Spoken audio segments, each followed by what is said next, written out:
Hi everybody, I'm coming to you from my home. I can't wait till we get back together at JP again.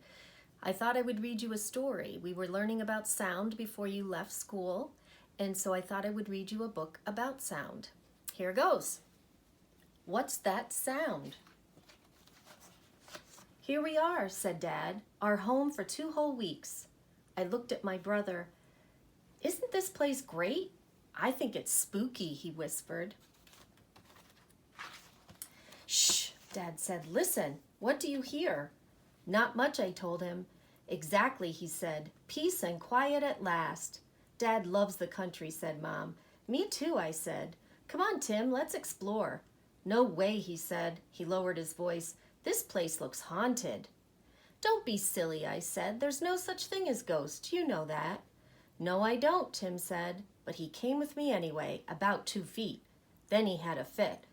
Amy, what's that noise, he said. I heard it too, a high, squeaky sound.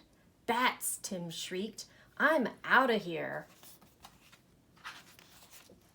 Hold on, I said. I pointed up. That squeaky sound is just baby birds crying for food. The mother bird flew over with a worm and the cheeping stopped. Well, it could have been bats, Tim said. During dinner that night, we heard a high, tinkling sound. Tim's eyebrows shot up. That's just wind chimes, I told him. It's so quiet here, Dad said. We can even hear that tiny little sound. Isn't that great? Why does Dad think it's so quiet here? Tim asked later. I hear a million scary noises. Name one, I said. That creepy tapping noise, he whispered. He scrunched down under the covers. The sound was coming from the window. I got up to investigate. I don't think you should go over there, Amy, said Tim. It might get you. Don't be a scaredy cat, I said. I pulled back the curtain. See, I said, it's only a moth bumping against the screen. We heard them all the time at camp last summer. Now please go to sleep. But Amy, Tim groaned. It was starting to rain. Raindrops make a nice peaceful sound, I said. That will help you fall asleep. I was dozing off when I heard a deep rumbling noise. Thunder! The window rattled. Something is trying to get in, Tim yelled. He was halfway out of bed. That's just the window shaking, I said. Sound waves from the thunder move through the air and make things vibrate. Vibrate? Asked Tim.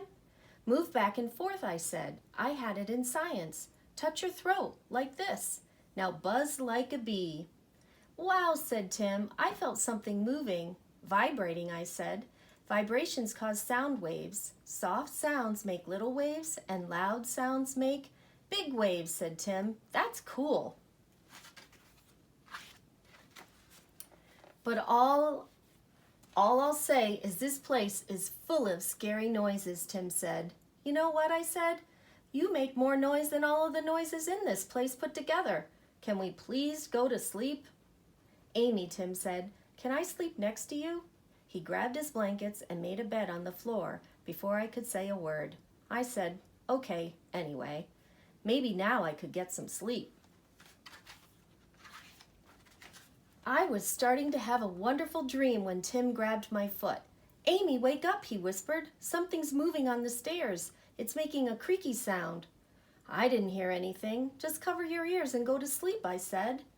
Then we heard something smash downstairs. This time I jumped out of the bed. We'd better go see what happened, I said. Tim shook his head. Okay, I'll go myself, I told him. Wait, Tim said. I'm coming.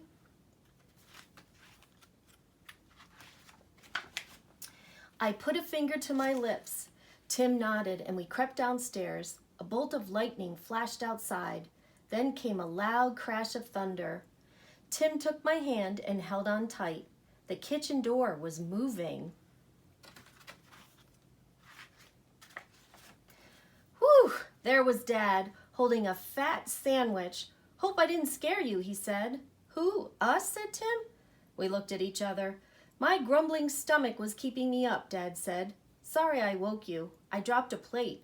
Are you guys hungry? No thanks, I said. We're too tired to eat. We went back upstairs. Tim finally fell asleep, and so did I. Even the storm couldn't keep us awake.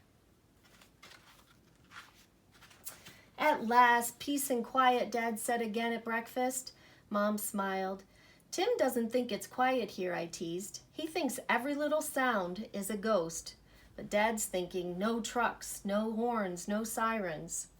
No, I don't, said Tim. Last night I did, but that's because I didn't know what was making the sounds. I'm okay now, I think. Good, I said. Then no more talking about haunted houses. No more worrying about ghosts or monsters. Deal? Deal, said Tim. He really meant it. He didn't mention ghosts even once that day. Around sunset, we went out and caught fireflies. Suddenly, we heard a low moaning sound. Ooh, ah, oh. What's that sound? I cried. It was like nothing I'd ever heard before. I couldn't help it. I was scared. Let's go find out, Tim shouted and took off across the field.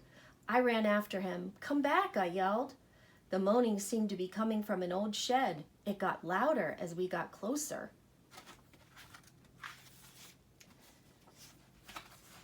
Maybe we should get out of here, I said. I really truly didn't believe in ghosts, but if there were any, they'd sound like this.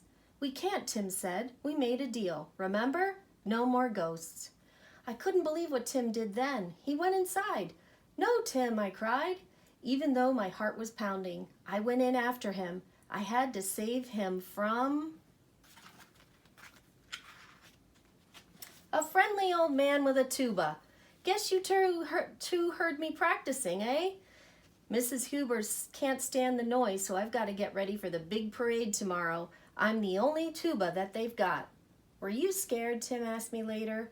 Scared, I said. Of a tuba? Give me a break. What about you? I wasn't scared at all, he said. Not much, anyway. We both started to laugh. The next day at the parade, Tim and I waved to Mr. Huber. Who's that? Dad shouted over the music. Just a friendly ghost, Tim shouted back.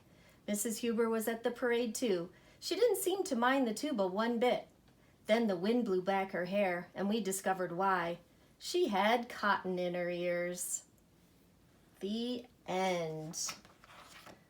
Well, I hope you liked our story, and I hope to see you soon. Miss you. Bye.